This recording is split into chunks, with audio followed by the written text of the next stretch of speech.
বন্ধুরা, নিউরোসিস্টিসার্কোসিস কখনো নাম শুনেছেন? এই ধরনের কোনো রোগের? এটা ডাক্তারি পরিভাষার একটা নাম। নিউরোসিস্টিসার্কোসিস আর কিছুই নয়। কখনো কখনো দেখবেন কিছু শিশুর মধ্যে হঠাৎ করেই মৃগীর মতো লক্ষণ ফুটে ওঠে। মাঝে মাঝেই বলতে পারেন খিঁচুনি টাইপের সমস্যা দেখা দেয়, বমি হতে পারে, মাথা যন্ত্রণা হতে পারে, সব সময় শিশু কান্না করতে থাকে। শুধু যে একেবারে দুধের শিশু হবে তার কোনো মানে নেই, এটা কিন্তু মানে একটু বেশি বয়সের মানুষের মধ্যেও দেখা দিতে পারে।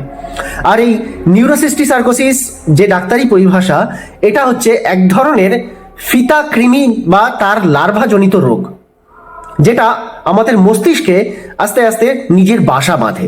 অনেকের মধ্যে শুনেছেন না কথাটা, যে মাথায় পোকা পাওয়া গেছে। বিভিন্ন অপারেশনে আমরা মাঝে মধ্যেই এটা কিন্তু খবর পাই যে মাথায় পোকা পাওয়া যায়। গ্রাম্য একটা ভাষা প্রচলিত রয়েছে, মাথার পোকা নড়ে ওঠে, মাথায় পোকা পাওয়া যায়। তো এই মাথার পোকা অ্যাকচুয়ালি সত্যই চিকিৎসকীয় পরিভাষায় কিন্তু বিদ্যমান।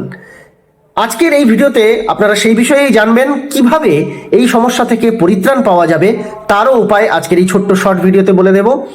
ভিডিওটা বেশি লেন্দি হবে না, অবশ্যই শর্ট ভিডিও হবে, তাই স্কিপ না করে প্রথম থেকে শেষ পর্যন্ত দেখার চেষ্টা করবেন, তাহলে মূল বিষয়টা জানতে পারবেন আর কিভাবে এর থেকে পরিত্রাণ পেতে পারেন সেটাও আপনাদের অবগত থাকবে।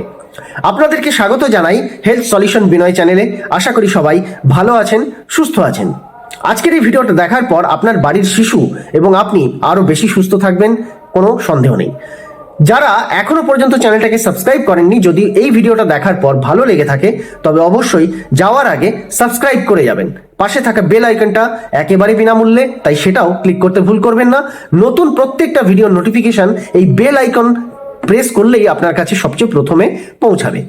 ভিডিওর মূল বিষয়বস্তুতে আমরা প্রবেশ করি। নিউরোসিস্টিসার্কোসিস যে ব্যাপারটা, এটা হচ্ছে এক ধরনের ফিতা কৃমি জাতীয় এক ধরনের কৃমি বলতে পারেন। তো এই কৃমির লার্ভা আমাদের মস্তিষ্কের সেলের মধ্যে বাসা বাঁধে। কিন্তু সেটা কিভাবে, তার কারণটা জানলেই আপনারা এর প্রতিকার পেয়ে যাবেন আর নিজেরা সাবধানতা অবলম্বন করতে পারবেন। রোগ হওয়ার আগেই তাকে দমন করে ফেলতে পারবেন। তো এই ক্ষেত্রে আমি আগেই বলে দিয়েছি লক্ষণগুলো কি কি দেখা যায়।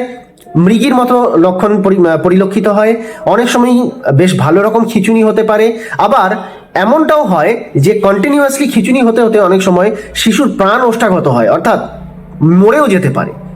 তো এটাকে খুব সহজভাবে নেবেন না। শুধুমাত্র শিশু নয়, বয়স্ক ব্যক্তিদের মধ্যেও এই প্রবণতা থাকতে পারে একটা ছোট্ট ভুলের কারণে। আর এই ভুলটার ব্যাপারেই আজকের এখানে আলোচনা করব।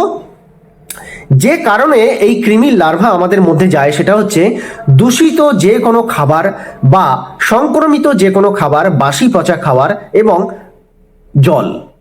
আপনারা যে জল পান করছেন সেই জল যেন একেবারে পরিশোধিত জল হয়, এদিকে একেবারে খেয়াল রাখতে হবে। না হলে পরে এই লার্ভা খুব সহজে কিন্তু আপনার শরীরে প্রবেশ করতে পারে। কিন্তু সমস্যা হলো এটা মাথায় কি করে যায়।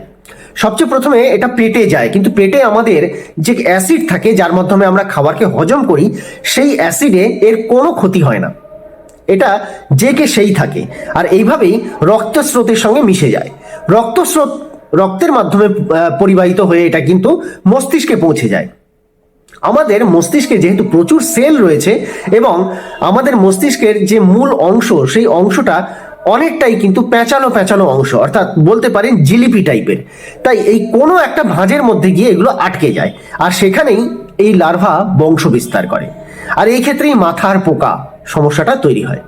আর এই ক্ষেত্রে মস্তিষ্ক বুঝতে পারে বাইরের কোনো একটা কিছু মস্তিষ্কে প্রবেশ করেছে, তখনই এই মৃগীর মতো লক্ষণ বা অন্যান্য যে লক্ষণগুলো আমি বললাম সেইগুলো আস্তে আস্তে শরীরে প্রকাশ পেতে আরম্ভ করে। কিন্তু শুধু যে জল তা নয়, কিছু খাবারও রয়েছে যেই খাবারগুলোর মাধ্যমেও আপনাদের এই সমস্যা আসতে পারে। কি করতে হবে?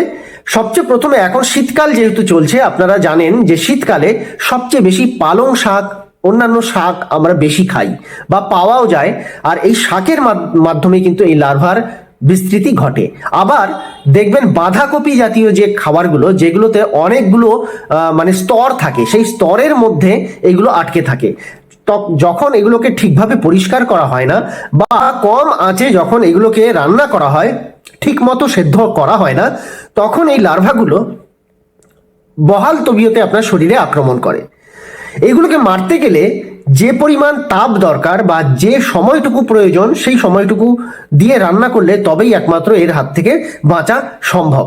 তাই যে কোনো খাবার সবচেয়ে প্রথমে আগে, বিশেষ করে এই বাঁধাকপি ফুলকপি জাতীয় যে খাবারগুলো যেগুলোতে লার্ভা পোকা বাসা বাঁধতে পারে, আবার অনেক রকম সবজি আছে যার ভেতরে পোকা পাওয়া যায়, যেমন সিম, বেগুন, এইগুলোর মধ্যেও পোকা পাওয়া যায়, এর মধ্যেও কিন্তু সেই লার্ভা থাকতে পারে। যে কোনো সবজি বাজার থেকে এনে প্রথমে লবণ জলে 10 মিনিট থেকে আধা ঘন্টা ভালো করে ভিজিয়ে নেবেন।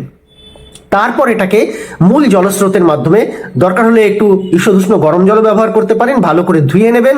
ধুয়ে তারপর এটাকে কাটাকাটি করে আপনি সুসিদ্ধ করার চেষ্টা করবেন, অর্থাৎ সবজি যেন কোনো রকম ভাবে কাঁচা না থেকে যায়।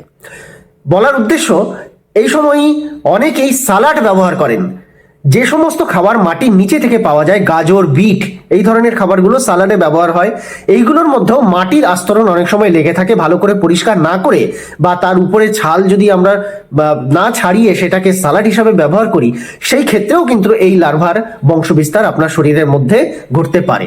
তাই যে কোনো সবজি ভালো করে পরিষ্কার করবেন, জল দিয়ে ধুয়ে নেবেন এবং সুসিদ্ধ করবেন। যদি সালাড একেবারেই খাওয়ার ইচ্ছা থাকে তো সেই ক্ষেত্রে ভালো করে পরিষ্কার করে, যেভাবে লবণ জলের যে পদ্ধতি বললাম, সেটা অন্তত আধা ঘন্টা করতেই হবে আপনাকে। তারপর আপনি সেই সবজিকে সালাড হিসাবে ব্যবহার করতে পারেন। মূল বিষয়বস্তু এটাই। এর মাধ্যমে আপনারা এই মাথার পোকার সমস্যা থেকে খুব সহজে নিজের শিশুকেও রক্ষা করতে পারবেন, নিজেরাও রক্ষা করতে পারবেন নিজেদের জীবনকে। আশা করি এই তথ্য আপনাদের ভীষণ ভালো লাগবে এবং অনেক হেল্প করবে লাইফে ভালো থাকার জন্য। একটু বেশি পরিমাণে শেয়ার করে দেবেন। দেখা হচ্ছে নেক্সট কন্টেন্টে, নেক্সট ভিডিওতে।